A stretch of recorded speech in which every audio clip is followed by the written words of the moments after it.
Tilka hududullahi fala ta'taduha wa man yata'adda hududallah faulaika humudz zalimun. Ini dalam suratul Baqarah. Ayat berapa coba buat kalau ibu-ibu yang bukanya?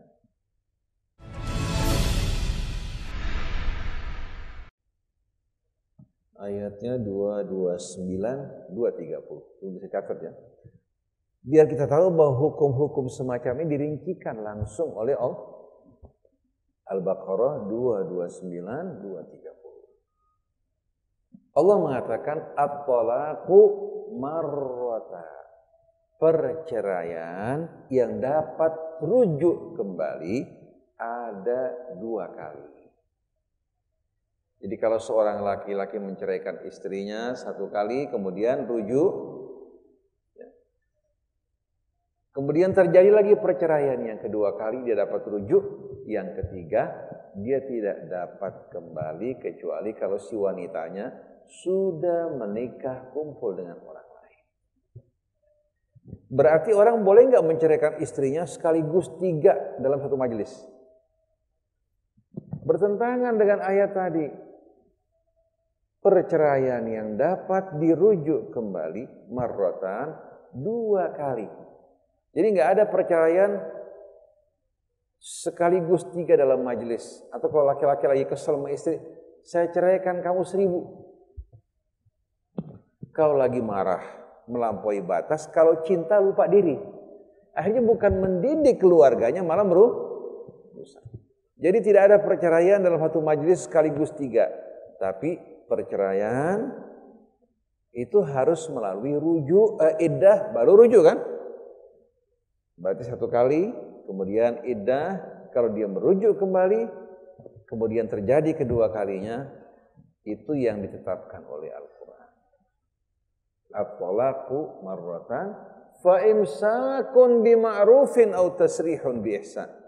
Nah, kalau sudah, katakan berlangsung selama 2 kali, di hadapan dia, fa imsakun bima'ruf. Dia menahan istrinya pada kali yang kedua dengan cara yang baik, dengan niat yang tulus, bukan menggantung, atau diceraikan, dipisahkan dengan cara baik-baik. Dengan cara yang tidak menyakiti, memberikan hadiah buat pasangan yang ditinggalkan. Kemudian wala yahillu lakum an ta'khudhu mimma ataitumuhunna syai'an illa an yakhafa alla yuqima hududallah. Dan haram bagi kalian untuk mengambil sesuatu yang pernah kalian berikan kepada mereka. Emas, atau rumah, atau mobil, atau apa saja. Yang pernah kalian berikan kepada mereka, haram kalian ambil. Illa ayyakhafa alla yuqima hududallah. Kecuali pada kasus di mana keduanya tidak dapat menjalankan hukum Allah. Dari pihak wanita tidak sama sekali bisa mentaati suaminya karena rasa tidak suka terhadap suami. Maka si wanita mengajukan permohonan untuk berpisah dari suaminya. Agar tidak menzalimi hak suami, agar dia bisa kawin lagi dengan wanita lain, mahar yang pernah diberikan dikembalikan. Tapi kalau yang untuk pesta enggak ya. Kan dimakan sama-sama. Yang dikembalikan hal yang berharga. Supaya si laki-laki yang ditinggalkan bukan atas dasar pilihannya bisa menikah kembali. Karena menikah ini bukan satu hal yang mudah ibu-ibu sekalian. Apalagi zaman sekarang. Tujuan pernikahan diabaikan, hura-huranya dikerjakan. Betul tidak? Oleh karena itu orang yang mau menikahkan anaknya seperti orang yang sedang tercekik. Atau orang yang sedang menghadapi saat-saat digantung. Jadi berat bebannya ini, itu, dan lain sebagainya. Padahal nikah sebetulnya tidak mahal. Tidak sulit. Tapi kita yang mempersulit diri sendiri. Kemudian setelah itu apa?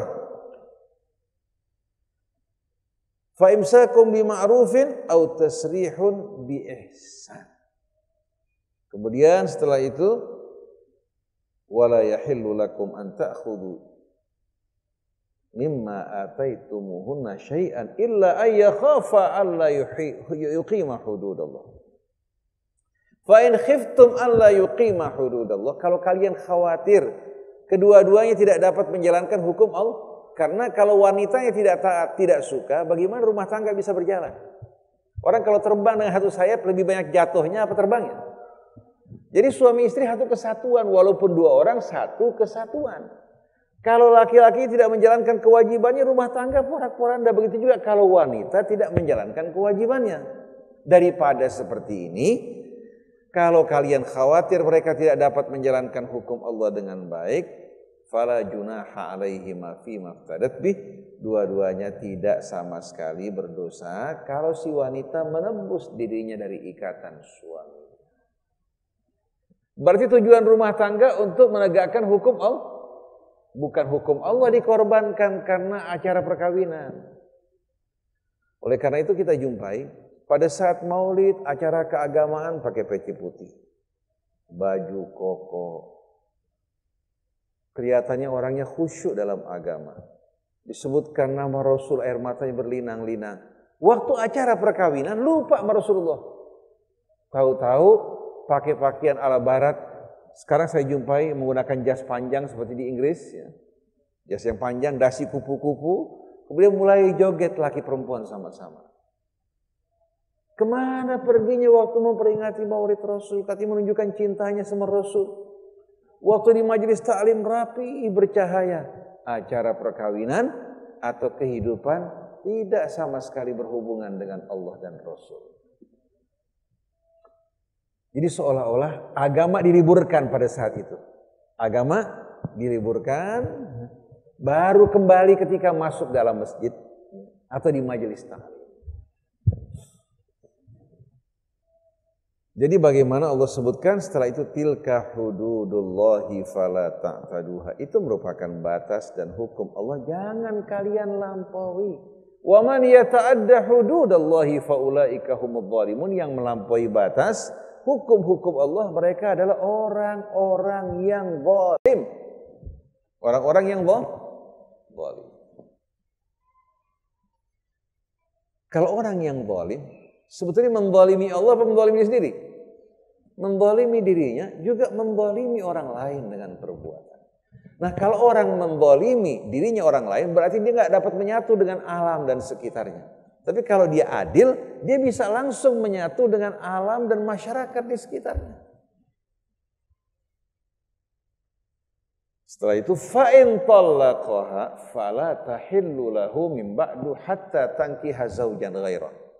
Kalau dia ceraikan istrinya ketiga, maka tidak dihalalkan bagi apa? Bagi wanita ini untuk kembali bagi si pria, kecuali kalau wanita ini sudah menikah dengan orang lain kemudian bercerai. Kalau sudah bercerai dengan pilihannya bukan diatur. Ini kawin ini mantan istri saya, entah berapa hari kamu ceraikan. Kamu gak boleh kumpul ya. Jadi tidak dibenarkan kembali kepada suaminya kecuali kalau dia menikah dengan orang lain kemudian mereka berpisah, setelah itu baru dibolehkan untuk kembali. Orang bertanya, kenapa Allah Subhanahu wa ta'ala tetapkan hukum semacam ini? Kenapa? Supaya laki-laki jangan terlalu menggampangkan cerai. Perempuan juga ceraiin saya. Nah, kalau mereka dikenakan sanksi seperti ini, dia bayangkan nanti kalau istrinya diceraikan yang ketiga, tahu-tahu harus menikah dengan orang lain bagaimana? Repot enggak? Ada orang datang, Ustadz tolong dong nikahin saya punya mantan istri. Kenapa harus saya? Kalau mau kita percaya, paling enggak bakal diceraiin. Kalau orang lain itu enak aja ente. Itu namanya apa? Muhalil. Di negara Arab itu yang paling jelek kedudukan muhalil. Jadi broker aja untuk menghalalkan apa? Perempuan buat orang lain. Itu bukan tujuan pernikahan, itu main mah. Satu orang perempuan sama laki-laki datang, ya Rasulullah, ini mantan istri saya sudah ceraikan sebanyak 3 kali, sekarang sudah menikah dengan orang lain, saya merujuk padanya. Dibilang, la hatta yadhuqa asilataha wa tadhuqa asilataha. Kamu nggak bisa rujuk sampai mereka berkumpul. Ini laki-laki ngatur supaya nikah, setelah itu apa?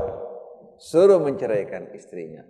Ini hukuman pelajaran dari Allah. Dan Allah Maha tahu laki-laki itu hatinya menderita kalau sampai wanita yang masih dicintai bergaul dengan orang lain. Betul enggak? Jangan bergaul disenggol aja marah. Dipelototin marah. Betul enggak sekalian? Cuma laki-laki pada saat merasa kuat suka sembarangan. Mau ngancam istrinya, jangan macam-macam ente anak cerai ntar. Udah beruntung kawin mana sekarang? Dulu itu di mana? Harta makan susah. Nah laki-laki yang sombong seperti ini Allah paling benci betul-betul. Seharusnya dia bersyukur kepada Allah. Ada kisah seorang wanita cantik jelita dari keluarga baik-baik menikah dengan seorang laki-laki yang kebetulan tidak tampan, tidak menarik. Tapi laki-laki ini baik. Ketika orang tuanya menyampaikan permintaan seorang laki-laki terhadap dirinya, si perempuan menerima karena agamanya, karena akhlaknya, tapi tidak tampan. Mereka hidup berumah tangga, si wanita taat, sabar, si pria juga bersikap baik pada istrinya. Akhirnya si wanita mengatakan, saya ini merasa insya Allah kita ini orang-orang yang akan masuk ke dalam surga. Si laki-laki bertanya, kenapa? Dari mana kamu bisa beranggapan seperti ini? Dia mengatakan, saya dicoba oleh Allah menikah dengan pria yang tidak tampan seperti kamu. Karena melihat agama dan akhlak kamu, saya menerima, saya bersabar. Orang yang bersabar, orang yang dicintai Allah. Kamu menikahi saya dan kamu bersyukur kepada Allah dengan nikmat yang Allah berikan. Orang yang bersyukur juga akan disempurnakan nikmatnya oleh Allah. Nah, bapak ibu berumah tangga berapa lama sih? Wanita yang cantik berapa lama kira-kira usianya? Berapa lama kira-kira? Wanita ini di mata suami kecantikannya bisa bertahan berapa lama? Kalau ibu berdandan ke salon, ke sana kemari atau member, ibu mungkin berubah-ubah di mata orang lain, di mata suami. Biar ibu ganti model berulang kali juga tetap ibu sama di mata suami. Nah, kalau dibandingkan dengan wanita-wanita yang baru di luar, dengan munculnya berbagai macam model-model yang baru dibandingkan dengan ibu, kira-kira mana yang lebih menarik secara fisik? Ibu semakin hari badannya semakin gemuk. Kemudian perut ibu juga melahirkan anak juga penuh garis-garis di sana sini. Betul enggak ibu sekalian? Kalau ibu bandingkan dengan gadis-gadis muda, kulit ibu semakin kusam, yang muda semakin menarik, gaya-gayanya juga berbeda. Nah, kalau ibu bergantung pada penampilan kecantikan fisik, berapa lama bertahan? Ibu tanya sama laki-laki, kira-kira berapa lama bertahan seorang wanita kecantikannya di hadapan suami?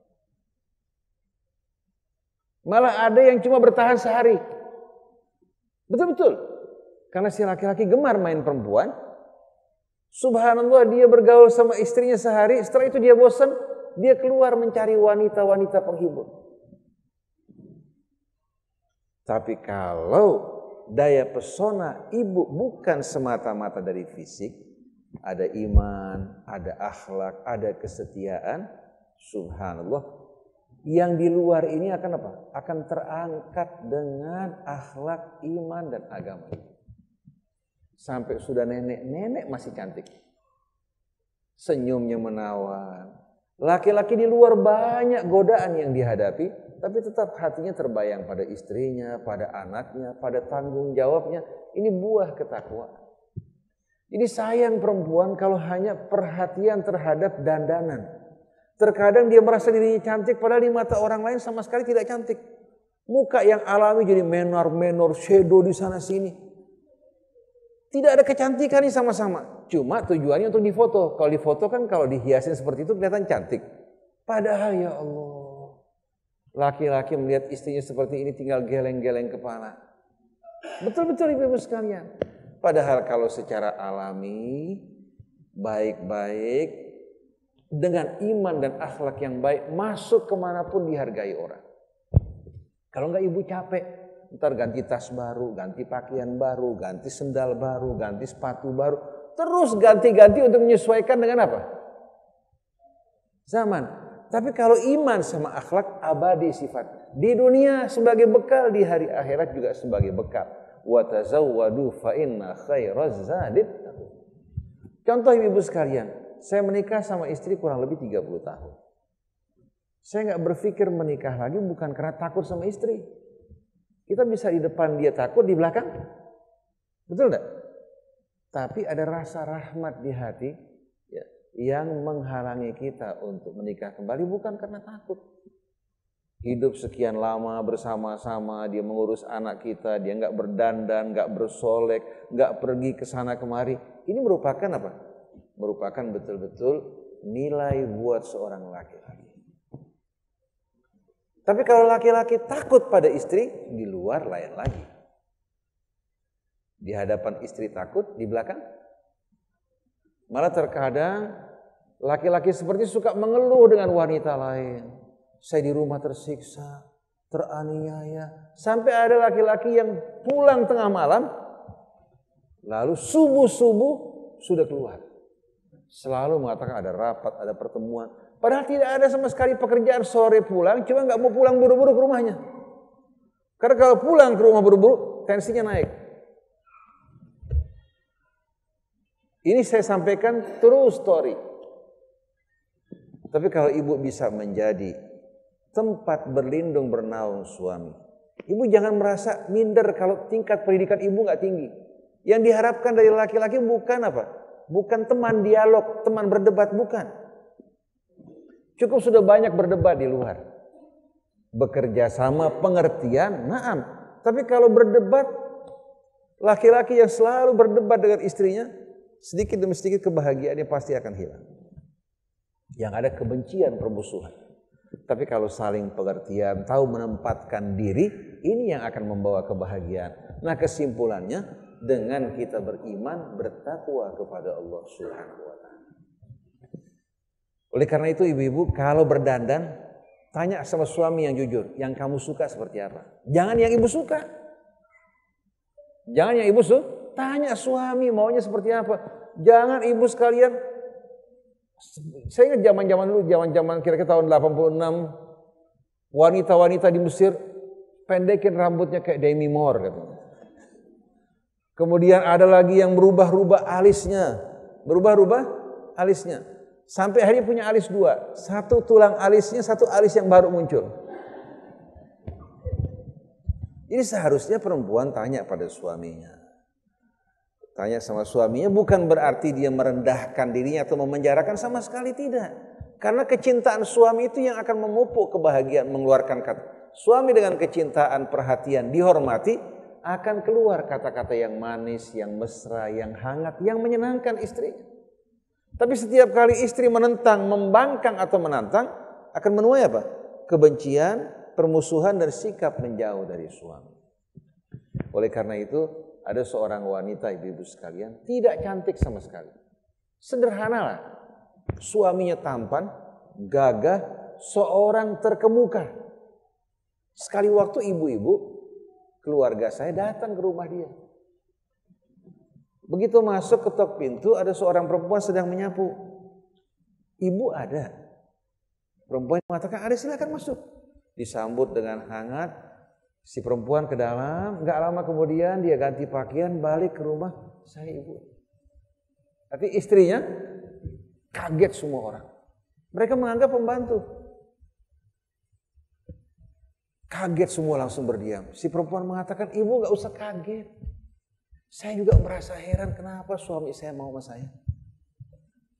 Bayangin coba. Dia gak menyombongkan diri, gak merasa minder. Saya merasa heran kenapa suami saya kok mau sama saya. Padahal banyak perempuan-perempuan cantik di luar. Kok dia pilih saya? Tahu apa ibu sekalian? Ibu bakal kaget kalau lihat suaminya, seorang dokter terkemuka, spesialis, saya nggak sebutkan namanya karena menyangkut rahasia orangnya. Sedangkan istrinya biasa-biasa. Kalau ditanya suaminya, apa yang membuat kamu milih dia?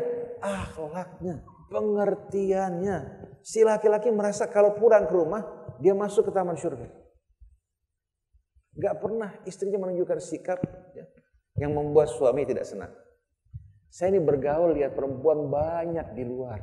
Yang cantik-cantik ditunjukkan tapi ternyata menjemukan. Orang kalau pertama kali melihat kecantikan luar, tapi begitu orang berumah tangga, orang akan menyadari bukan itu yang dicari. Bukan itu yang dicari. Oleh karena itu, ibu kan pernah mengenal artis 3 zaman Elizabeth Taylor kan? Kawin berkali-kali dengan pertama dengan aktor terkenal. Kedua juga begitu. Tapi sering masuk pusat rehabilitasi. Karena menjadi pencandu narkoba, minuman. Terakhir dia kawin dengan seorang pemuda. Jarak umurnya seperti umur anaknya. Kenapa? Dia sebagai artis terkenal, yang terkemuka, yang dahulu menjadi cover majalah, menjadi buruan para sutradara. Tahu-tahu menjadi orang yang tercampaikan, mulai tua, wajahnya mulai mengkerut, dia operasi berkali-kali, akhirnya ingin menunjukkan di akhir umurnya dia bisa menggait seorang pemuda.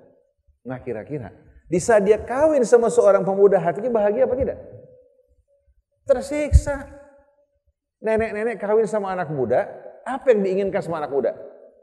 Uangnya, namanya, apa cintanya? Cuma si pemuda ingin menunjukkan bahwa dia kawin dengan artis 3 zaman. Belum lagi memiliki harta yang cukup banyak. Tapi cintanya pasti akan diberikan pada siapa? Pada wanita yang seumur dengan dia. Ini penderitaan demi penderitaan dilalui.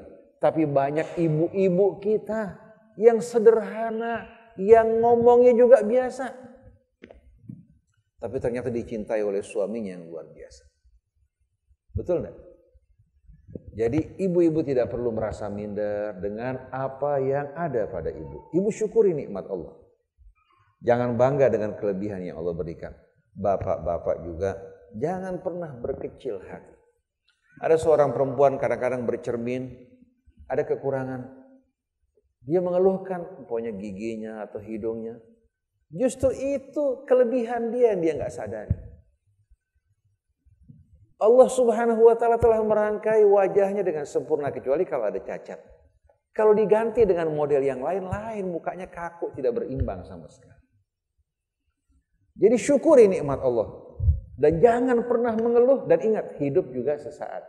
Nanti ibu-ibu sekalian kelak akan diciptakan ulang oleh Allah menjadi bidadari surga. Inna ansha'nahunna insya'a faja'alnahunna atraba uruban atraba. Kami akan mencipta ulang kembali mereka. Bukan lagi untuk kondisi dunia yang sifatnya cobaan, tapi untuk tempat di mana Allah memberikan balasan bagi hambanya. Maka kecantikan keindahan perempuan di hari akhir tidak bergantung pada kecantikan di dunia, tapi pada iman akhlak yang membuat dia semakin indah di hadapan pasangannya. Usianya muda, sebaya, tidak akan pernah tua. Lalu orang bertanya, Ustaz,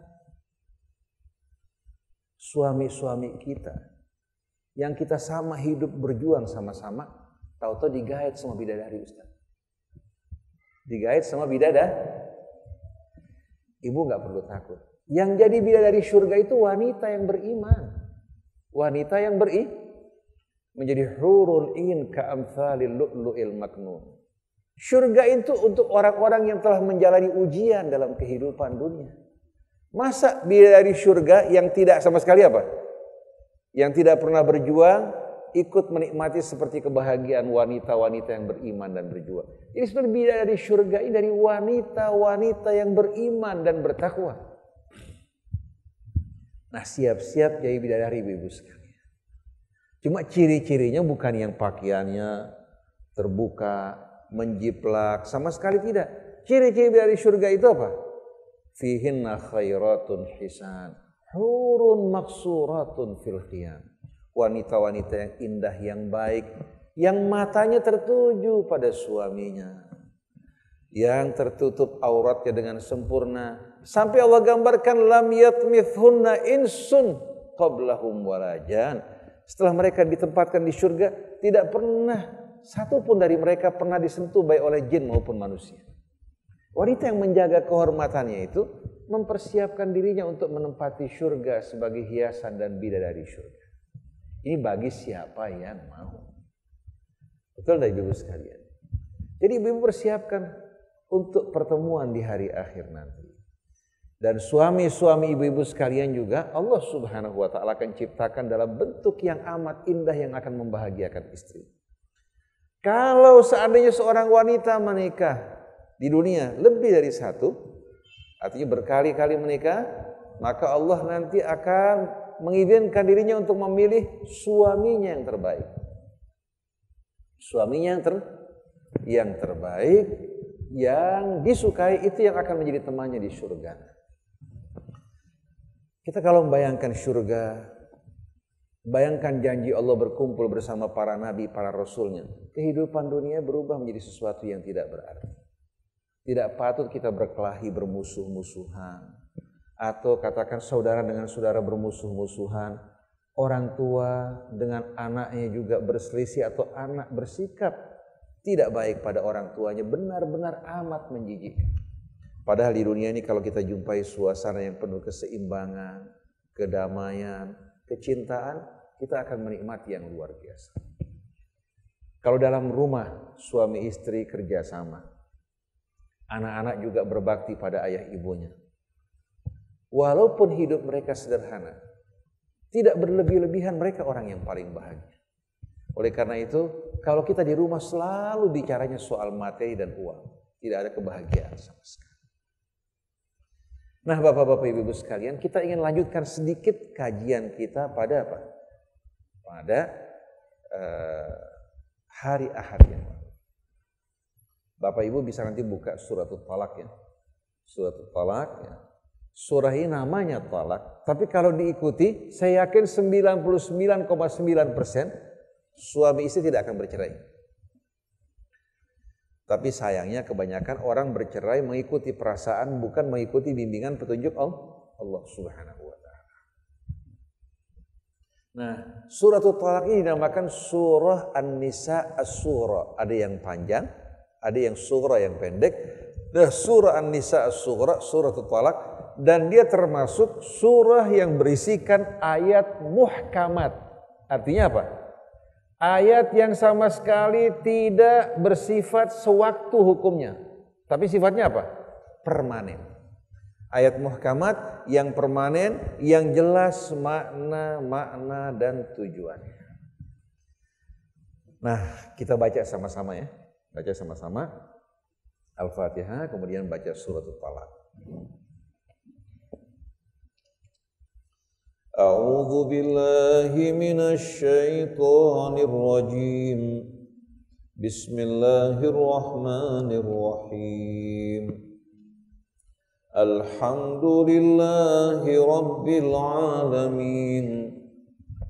Ar-Rahmanir Rahim. Maliki yaumiddin. Iyyaka na'budu wa iyyaka nasta'in. Ihdinas siratal mustaqim. Siratal ladzina an'amta 'alaihim ghairil maghdubi 'alaihim waladdallin.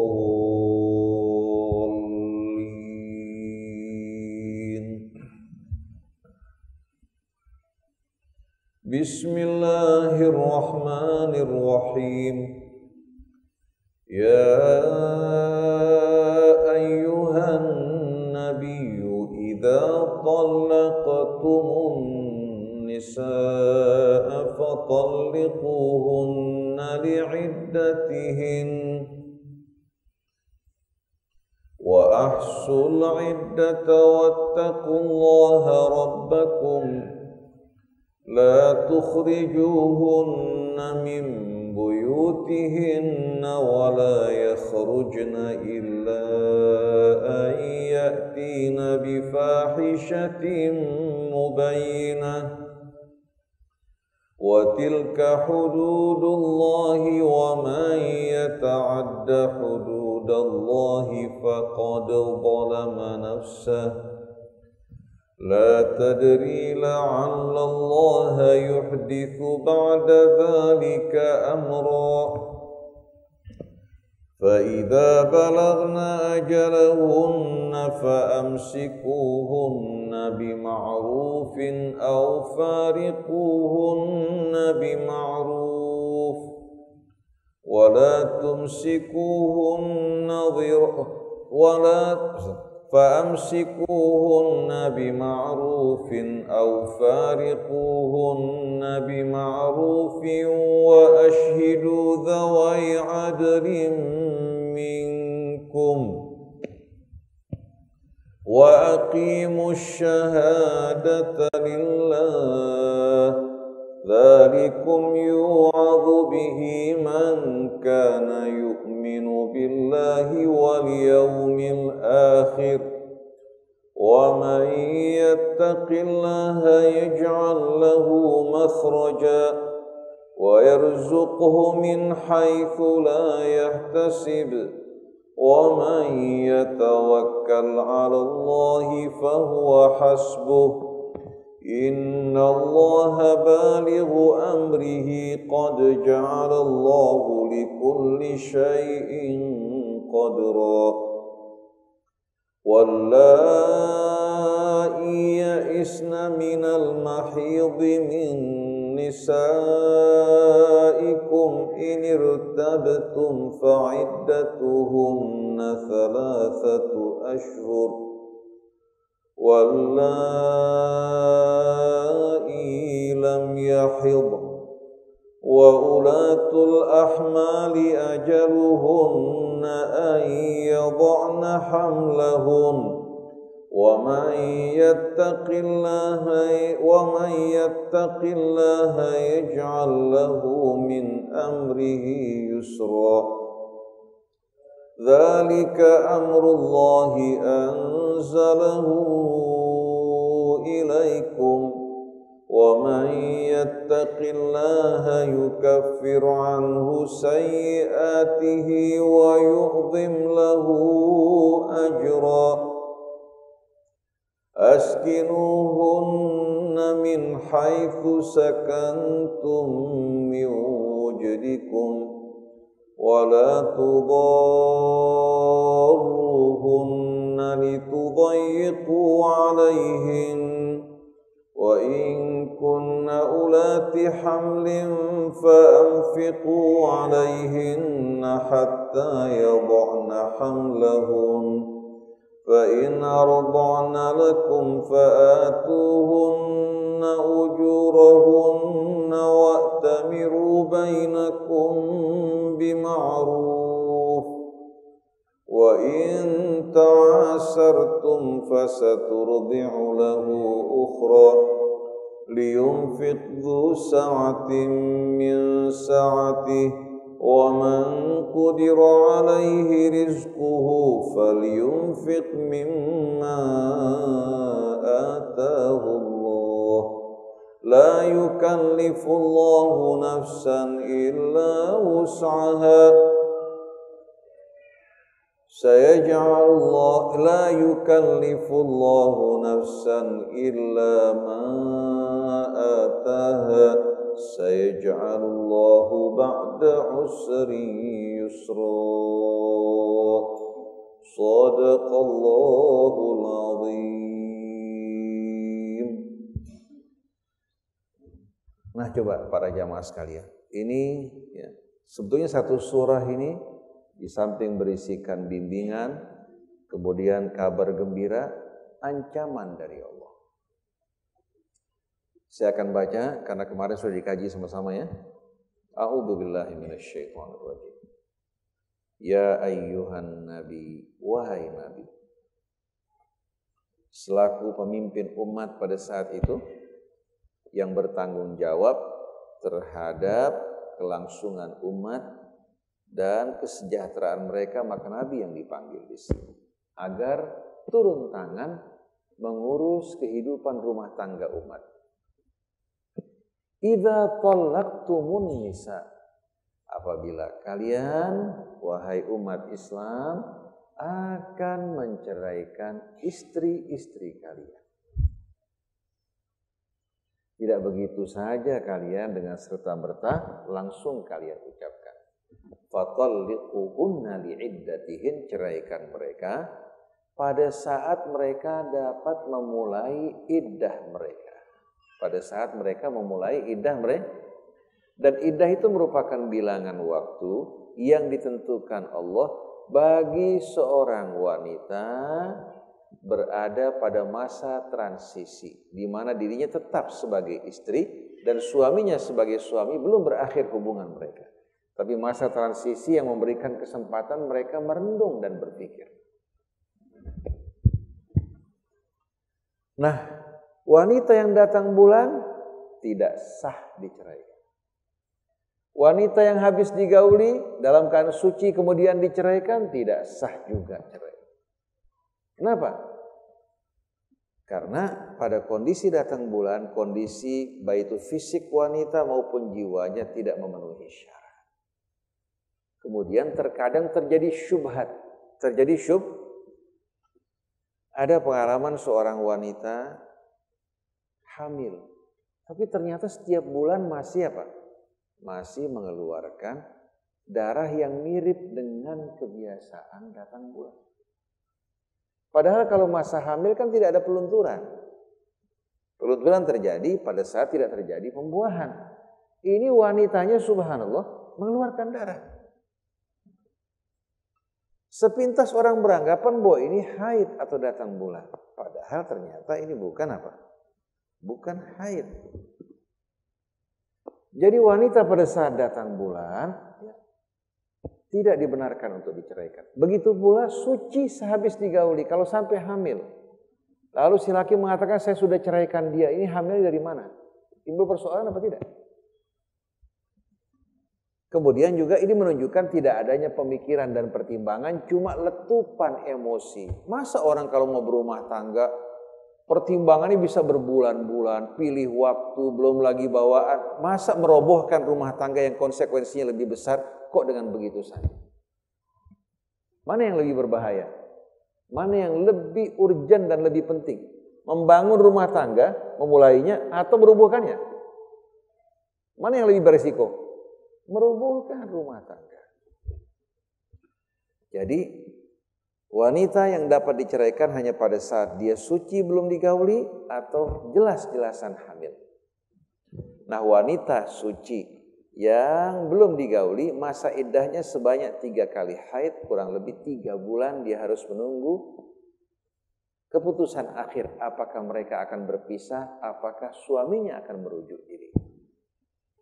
Fatalliquhunna li'iddatihin wa ahsul iddah, untuk tidak menimbulkan perselisihan. Hitung waktu iddah dengan baik. Karena ini menyangkut hak dan kewajiban. Pada waktu iddah suami wajib memberikan nafkah. Kalau salah satunya meninggal dunia, berarti masing-masing mendapatkan warisan. Karena masih hubungan suami istri.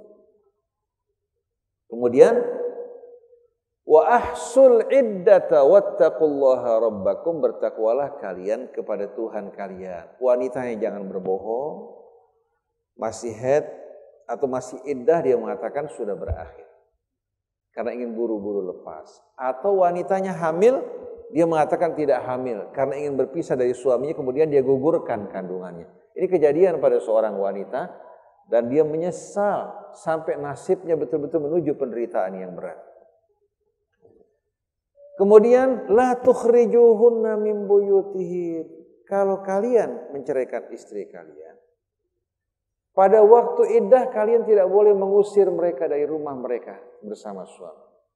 Wala yakhrujna, dan mereka juga tidak boleh keluar dari rumah. Tidak boleh keluar dari rumah, artinya tetap berdiam di rumah mereka sama-sama. Illa an ya'tina bi fahishatin mubayyinah, kecuali kalau si wanita melakukan perbuatan keji selingkuh yang dibuktikan, bukan kata orang, tapi dibuktikan. Karena kalau sesuatu tanpa bukti gak diterima dalam agama. Kalau ada orang membuktikan, 4 orang saksi yang adil membuktikan dia berzina, diterima kesaksiannya. Kalau tidak, jangan seperti Polda kita nih di Jakarta, menimbulkan fitnah kepada Habib Rizik, ya. Hanya dengan dasar apa? Foto yang mereka temukan pada handphonenya Firza. Lalu mereka menuduh bahwa yang menyebarkan gambar ini katanya siapa? Habib Rizik, padahal handphone tersebut ada pada mereka. Kecuali kalau ada bukti, ada fakta, tapi sayang orang lebih suka menyebarkan berita-berita tidak baik daripada berita-berita yang baik.